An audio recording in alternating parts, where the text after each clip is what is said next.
चलेंगे। मेहमान जुड़े हुए हैं, सबसे पहले आपका परिचय करा दें। भारतीय जनता पार्टी का पक्ष रखेंगे अनिल गोयल। अनिल जी, बहुत स्वागत चर्चा में जुड़ने के लिए। चलिए जल्दी से वापस आऊंगी। अनिल जी, मुझे सुन पा रहे हैं? हाँ राखी जी।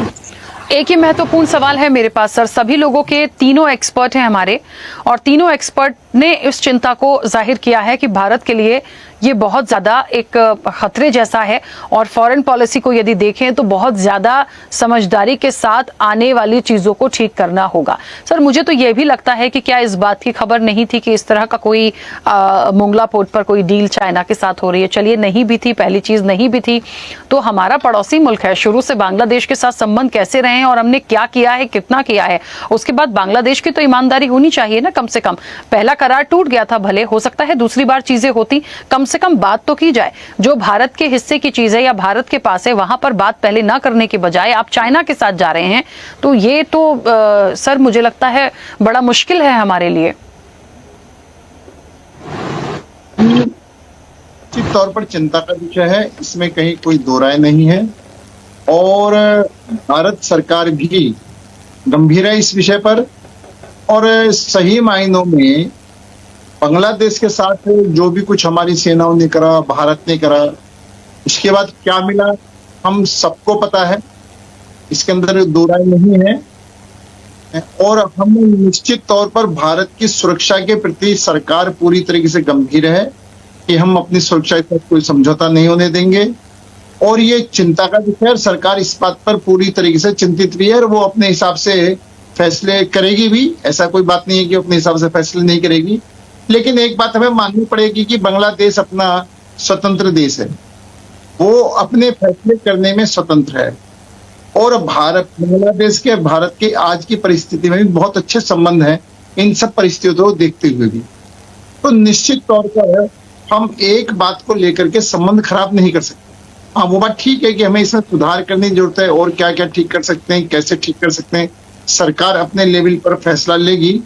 और निश्चित तौर पर जो भी होगा वो भारत हित के हित में करने की कोशिश होगी। लेकिन ये बात ठीक है कि चीन की एक विस्तारवादी नीति है। चीन निश्चित तौर पर बहुत तेजी से आगे बढ़ रहा है।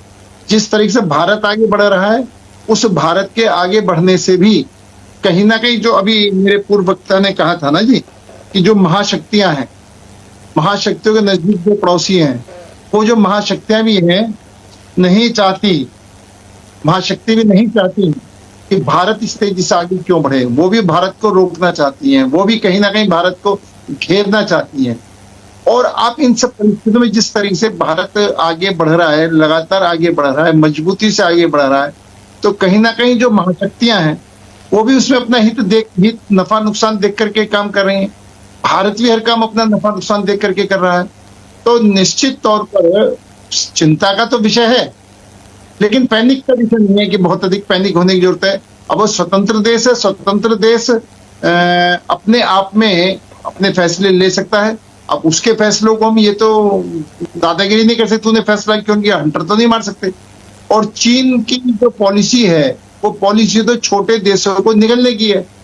अब अगर भारत की पॉलिसी है, सब देश स्वतंत्र हैं, अपने अपने विकास कर, हम किसी के देश में इंटरफेयर की बात नहीं करते। चीन निश्चित तौर पर इंटरफेयर कर उसको खाना चाहता है, उसको कर्ज में दबाना चाहता है। तो चीन की अपनी पॉलिसी है, उस पॉलिसी के अगर कोई शिकार हो रहा है तो भारत तो सावधान रहने की जरूरत है। भारत सावधान रह रहा है। भारत जहां पर आवश्यकता है, जिनको सावधान करना उनको सावधान कर रहा है। अगर कोई जबरदस्ती गड्ढे में गिरना चाहता है तो क्योंकि उसमें भी हमारी कुछ सीमाएं हैं, हम सीमाओं से बाहर जाकर तो कुछ नहीं कर सकते। तो वाकई में चिंता का विषय, और चिंता के विषय के साथ साथ भारत पूरी तरीके से इस बात पर गंभीरता पूर्वक विचार कर रहा है, और जो भी उचित फैसला होगा वो लिया जाए। ठीक है अनिल जी, बहुत महत्वपूर्ण सवाल है। अमूमन क्योंकि पहला जब एक चर्चा शुरू होती है, सभी लोगों को मैं बहुत गंभीरता से सुनती हूँ। कुछ महत्वपूर्ण सवाल हैं जो अब जल्दी जल्दी से मैं पूछ रही हूँ, उसका जवाब आना बहुत जरूरी है। लोगों तक ये चर्चा जाती है तो बहुत जरूरी है कि ये कैसा होगा। क्योंकि पहले आपसे सवाल इसलिए ले रही हूँ अनिल जी मैं, क्योंकि यहाँ पर महत्वपूर्ण भूमिका हमारी सरकार की है। हमारी फॉरेन पॉलिसी जो है, हमें अपनी स्ट्रैटेजी बदलनी पड़े, हमें कुछ दूसरे नजरिए लिए से काम करना पड़े, हमें कुछ भी करना पड़े, मुझे एक बात समझनी है, चाहे आज मोंगला पोर्ट गया हो, वो डील वहां चली गई हो।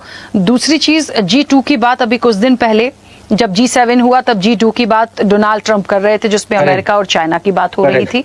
इसके पहले बहुत सारी चीजें हुई। सर, हम अपना स्टैंड खोल के आकर क्यों नहीं रख रहे हैं?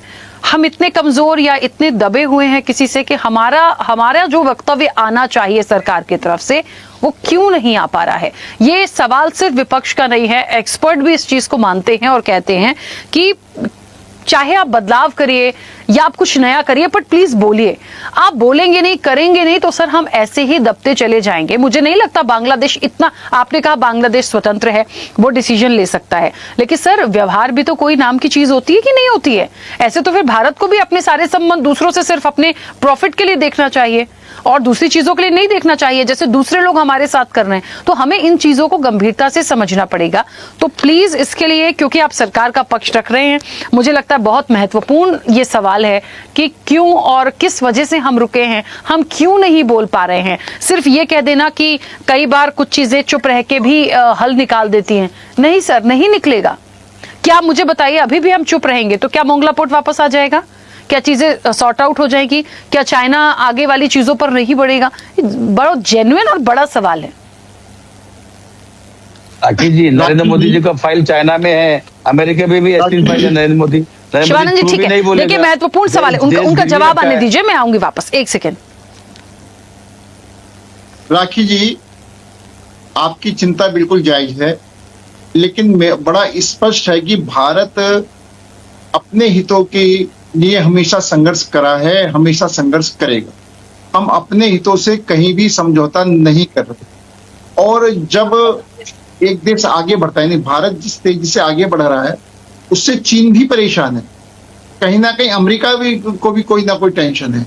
आप एक बात है, जो बड़ी हस्तियां हैं आज वो मतलब भाई जी मतलब कहाँ बात ले गए, लेकिन आज निश्चित तौर पर बांग्लादेश के अंदर जिस तरीके से वहां पर बीजेपी की सरकार बनी है, वो देश में नहीं विदेश में भी बड़ा चिंता का विषय है।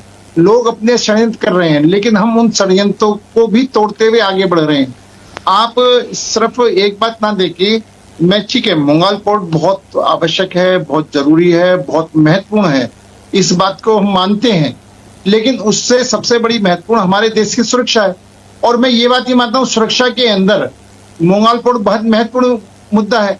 लेकिन अगर आज की परिस्थिति में जिस तरीके से भारत हर चीज के में आगे बढ़ रहा है, हर क्षेत्र में आगे बढ़ रहा है, रक्षा की सामग्री का वो निर्यात कर रहा है, पहले हम आयात करते थे, और हर कोई भी क्षेत्र हो, चाहे रक्षा का क्षेत्र हो, चाहे व्यापार का क्षेत्र हो, आज जिस परिस्थिति से हमने अमेरिका के दबाव में आए बिना हमने रूस से पेट्रोल खरीदा, हम तटस्थ, हम बिल्कुल चल करके अपने देश के हितों को आगे रख करके आगे चल रहे हैं। हम किसी देश के पिछलग्गू को नहीं बन रहे, किसी देश की मनमर्जी नहीं हो रही। तो जब पिछलग्गू नहीं बन रहे, तो निश्चित तौर पर जब आदमी स्वतंत्रता पूर्वक आगे बढ़ता है, तो जो कंपटीशन होता है, बाकी जो देश हैं जो कंपटीशन पैदा कर रहे हैं, बाकी देशों को जो चिड़ मच रही है, तो निश्चित तौर पर उनकी गलत निगाहें भी हमारी तरफ होंगी।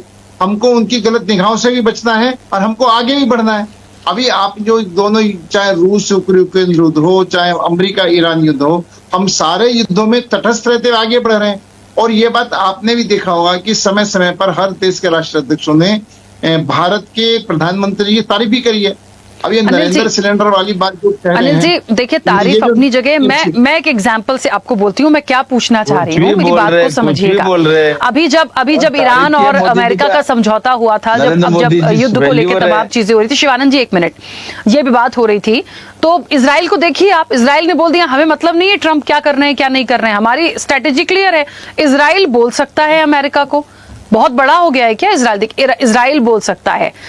एक एग्जांपल और दे रही हूँ, डोनाल्ड ट्रंप ने मेलोनी को लेकर, जॉर्जिया मेलोनी को लेकर बहुत कुछ कहा था, उनका भी पलटवार आ गया। आप अपनी चिंता करिए। मुझे एक बात बताइए, दूसरे लोग जवाब दे देते हैं, हम क्यों नहीं कह पा रहे? चलिए हम चाइना से नहीं कह रहे, हम बांग्लादेश से तो बोल सकते हैं, बात कर सकते हैं। बात इस चीज की हो रही है, हम जब तक जवाब नहीं देंगे, हम जब तक हम आप कह रहे हैं कि हमारी ताकत से, हमारी सक्सेस से इन दूसरी कंट्रीज को या दूसरी शक्तियों को चिंता है, तो सर वो तो हमें दबा ही रहे ना। हम उन्हें, यदि हम वाकई ताकतवर हैं तो फिर हम उसका परिचय भी दें। सवाल इस बात का है। राखी जी, आपका कहना सही है, लेकिन मैं बड़ा स्पष्ट है कि जवाब देना, एक तो जवाब देना है और एक इनको करके दिखाना है। जिस टाइम अमेरिका के राष्ट्रपति ने माननीय प्रधानमंत्री जी को इनवाइट करा, माननीय प्रधानमंत्री ने बड़े संतुलित शब्दों में अमेरिका के आने के प्रस्ताव को ठुकरा दिया। क्या इससे पहले कभी भारत के किसी प्रधानमंत्री ने अमेरिका के प्रस्ताव को ठुकराया?